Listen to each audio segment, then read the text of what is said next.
E a partir de agora, levando os fatos importantes até você, fatos que, aliás, norteiam e interessam a nossa comunidade. Nós estamos no ano de eleições municipais, vamos eleger nossos vereadores. Em Imperatriz serão 21, né?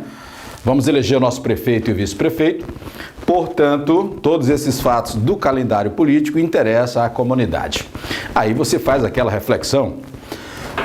O vereador que eu elegi na eleição passada atendeu a expectativa? Correspondeu à minha expectativa de eleitor e de cidadão, de contribuinte com os impostos? Não correspondeu? Isso é uma reflexão que você tem que fazer. O prefeito e o vice-prefeito que eu mandei para a prefeitura responderam às minhas expectativas? Me decepcionaram ou não?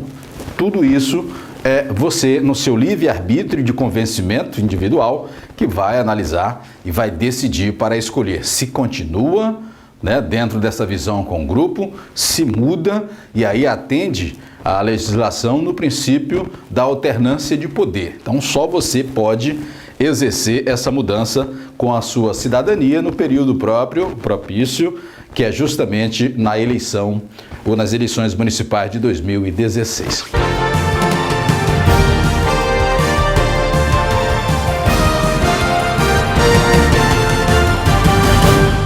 O Maurício Martins acompanhou hoje uma indicação do vereador Chiquinho Idade de Ferro na sessão da Câmara, solicitando da Prefeitura de Imperatriz uma ajuda de custo da ordem de R$200 mil para o cavalo de aço e que podem ser pagas em até 5 parcelas.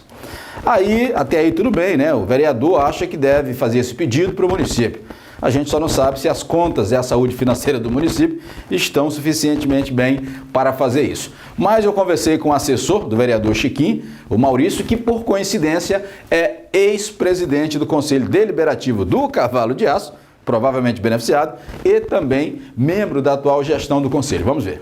Na verdade, a intenção maior desta indicação é que nós, ano passado, a Sociedade de Desporto ganhou um terreno e é necessário que a diretoria faça neste terreno algumas obras. Qual delas? Um refeitório, alojamento e um campus só site, porque lá não dá para fazer um campo oficial.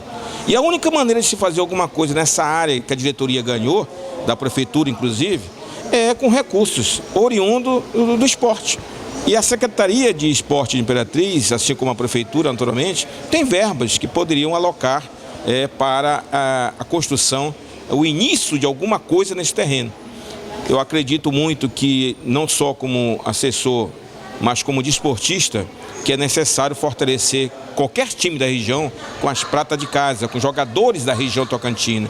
E se você tem um alojamento, você tem refeitório, você tem uma condição mínima, esses atletas passarão um tempo aqui conosco e com certeza, na formação de qualquer elenco, você vai aproveitar esses jovens da região tocantina. Agora, aqui para nós, o time não anda bem das pernas. No campeonato estadual não venceu uma. E isso reflete. Por outro lado, a pergunta é: será que o município tem condições de bancar esses R$200 mil? Porque o que a gente sabe é que o município deixou de pagar o 13º salário dos trabalhadores contratados por falta ou dificuldades econômicas, né? Falta de dinheiro ou dificuldades econômicas. Se deixou de pagar porque não tinha, qual foi a mágica que agora já pode ter para fazer uma doação de R$200 mil? Por outro lado, devemos entender que a proposta e a indicação do vereador Chiquinho Idade de Ferro é apenas um pedido, não torna o prefeito obrigado a fazer a doação. A indicação foi aprovada, os pares, né, do vereador fizeram a aprovação, prestigiaram o vereador. Agora, o prefeito ajuda se quiser e puder, né? Às vezes podendo não quer, imagine quando não quer e quando não pode, né? É assim.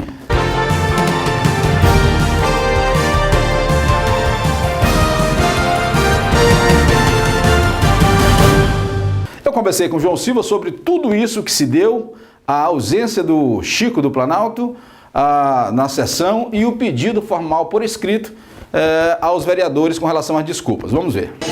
Olha, inicialmente eu quero fazer uma pequena correção na sua fala. Não é uma intriga, uma discordância entre governo, entre poderes, isso não existe. Um membro do Poder Executivo, sozinho, isoladamente, em um grupo particular, ele e outra pessoa, fez um comentário contra o presidente dessa casa. E aí vazou a informação para outros grupos. Ele se assustou, o prefeito chamou ele a atenção e conversou com ele. Ele disse que não era intenção de prejudicar ninguém. E foi uma conversa que ele houve com uma pessoa particular. Mas mesmo assim a Câmara se sentiu ofendida, na sua maioria, e formularam um pedido que ele viesse aqui na Câmara. É para ter vindo na terça-feira, não foi convocado com documento. E aí, ontem ele foi notificado e hoje ele apresentou um documento pedindo desculpas ao parlamento, dizendo que jamais ele teve intenção de ferir alguém, principalmente o presidente. O presidente está enfermo, não pôde comparecer, mas eu fiz questão de falar com ele, deixa assunto antes de ir para cá. Ele disse que se dava satisfeito, ele estava satisfeito com isso, acordamos que ia ser lido aqui no plenário. Mas como ele não veio à sessão de hoje, e quem está presidindo é o colega Esmeraldson de Pinho, e aí o vereador Hamilton Miranda, com esquinda de ferro, levantaram a polêmica de não aceitar essa desculpa, e ele fez com que motivou o presidente da sessão a colocar em votação. Aí houve 6 votos a favores da aprovação, do concordo com o documento, e 7 vereadores, motivados pelas falas do Chiquinho e pelas falas do Hamilton, acharam por bem votar contra. E aí vamos esperar amanhã chegar o presidente para ver o que ele vai tomar providência, que ele vai fazer. Se vai chamar, vai permitir que fique essa besteira, que eu acho uma besteira nele, já está andando.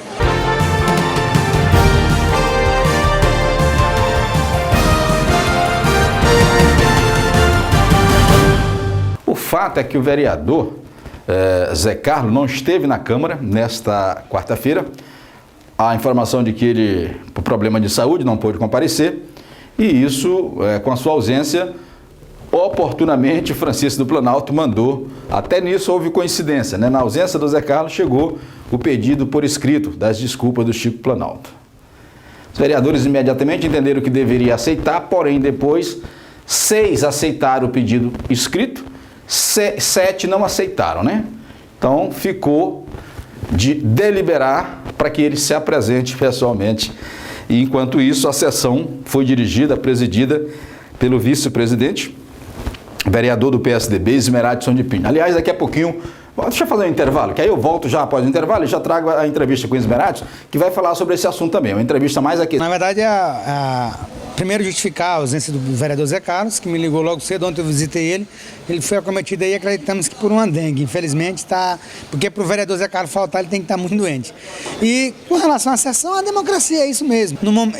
Na leitura do expediente da casa e das correspondências que essa casa recebe, veio também um pedido oficialmente, né, por escrito, um ofício, vamos dizer assim, do superintendente da Defesa Civil, o senhor Francisco das Chagas, se retratando de uma fala dele, de um áudio que vazou aí nas redes sociais, que também não é segredo para ninguém.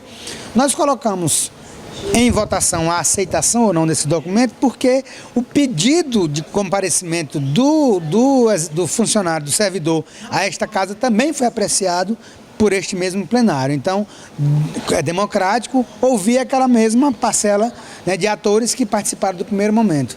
No primeiro momento foi unânime a convocação dele, porque no entendimento de todos, ele além de ferir o presidente, isso repercutiu em todos os seus membros deste parlamento.